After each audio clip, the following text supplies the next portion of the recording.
Hello and welcome to another CBA News Christmas special.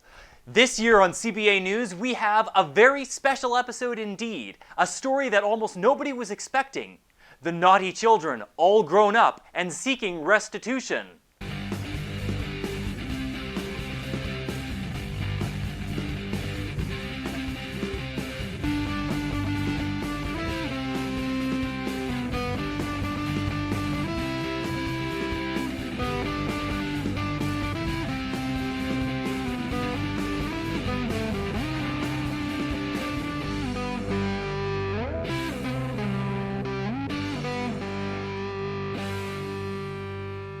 I'm now joined by the founder and leader of the Naughty Kids Against Claws Foundation, Mr. Niles Frownbrow. So, Niles, thanks for joining us. What is it that your organization hopes to accomplish? Well, you see, Chris, we of the Naughty Kids Against Claws Foundation have been litigating against the North Pole for some time now, and we finally think we're starting to make some progress. You see, we find the naughty list to be discriminatory and exclusionary and economically biased. So we're really hoping to get a lot of money out of this case. I see, and how many of you are there? Well, let's see. It's a civil suit, so technically anyone that has ever been on the list since 1257 until 2018. Fascinating. Now we're going to go over to Amber, who has Santa Claus's side of the story. Amber? Who's just flown in from the North Pole, where he has been delivered a subpoena for an unrelated case. Mr. Claus, how do you defend the naughty list? Also, what justifies putting someone on the naughty list? And if you're seeing us when we're sleeping, doesn't that constitute a violation of... That's a lot of questions, Amber. I really can't be late for this hearing or I'll be held in contempt. Could you please just ask one? Fine. What justifies putting someone on the naughty list? Look, I've had people piss in my milk and cookies before, all right? The list is there for a goddamn reason and I'm sticking to it. Now if you'll excuse me, I have to plead not guilty to 7,500 cases of breaking and entering. Well, you heard it from the reindeer's mouth. The list is here to stay. Back to you, Chris. Thanks, Amber.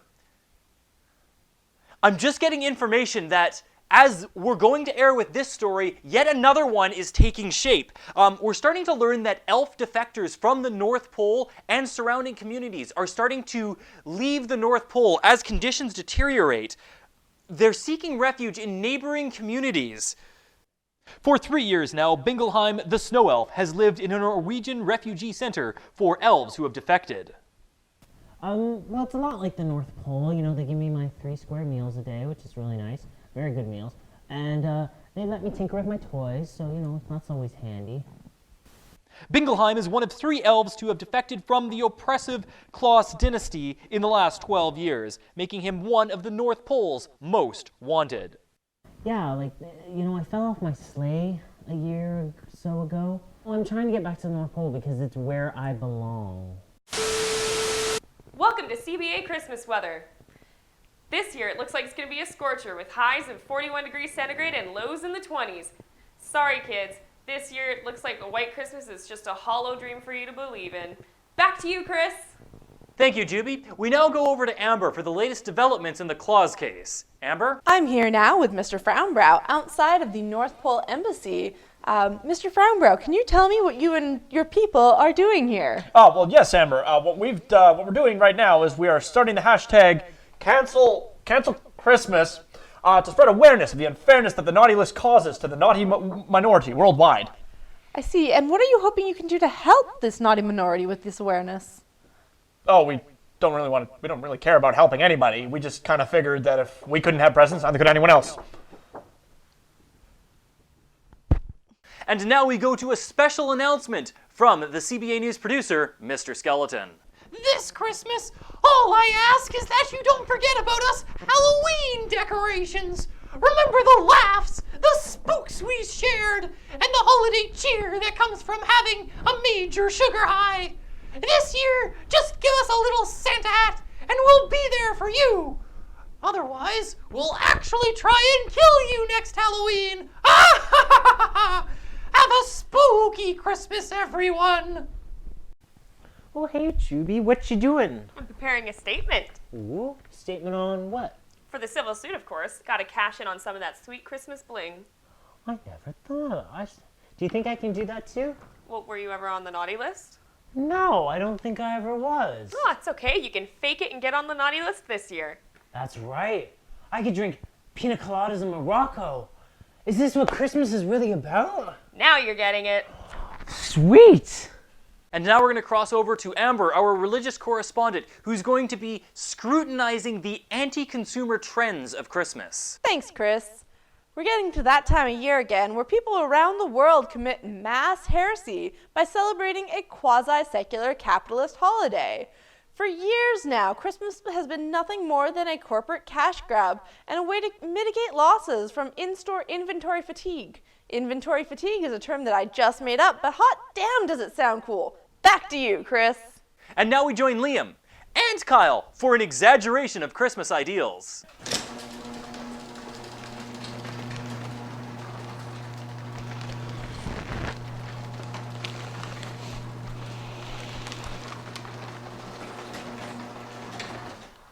Kyle, Merry Christmas! Liam, Merry Christmas. I got you $50,000. Oh, gee, thanks, Kyle. Hey, what a coincidence. I got you $50,000 too. Well, I guess we broke even. Yeah, that's what it's all about. Breaking even. So true. Well, bye!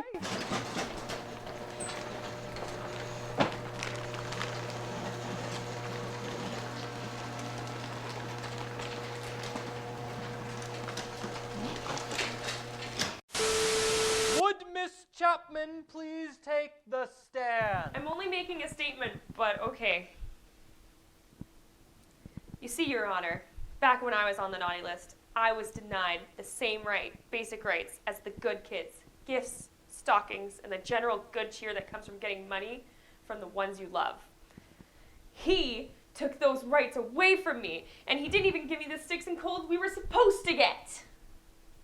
Failing to deliver on even his most insulting of promises. Your Honor, you see what a farce this list has become. Please stay seated, or I'll find them in contempt.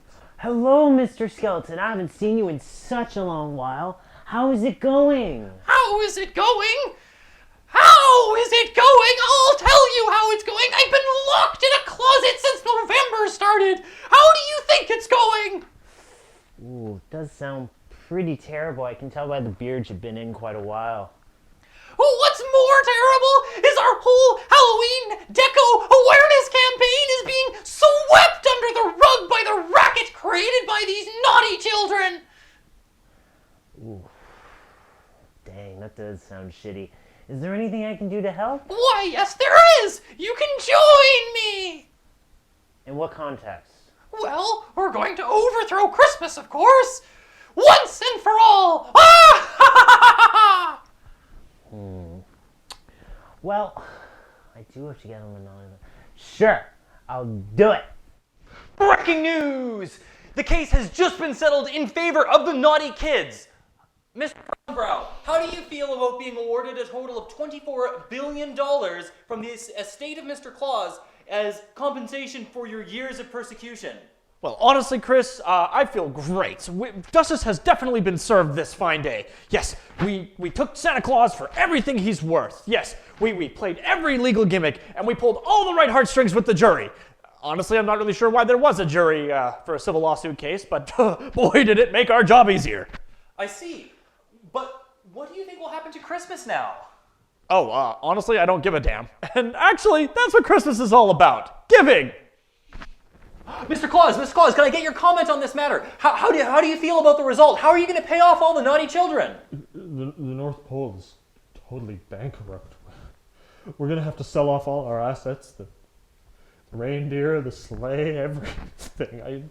I don't know if we're going to be able to keep Christmas going. I'm going to have to cancel Christmas, Chris. I don't know what else to say. Breaking news! You heard it first here on CBA News. Christmas is canceled due to the naughty children. More at 11. Can you believe this, Mr. Skeleton? Cancel Christmas? How am I supposed to get on the line this now? What?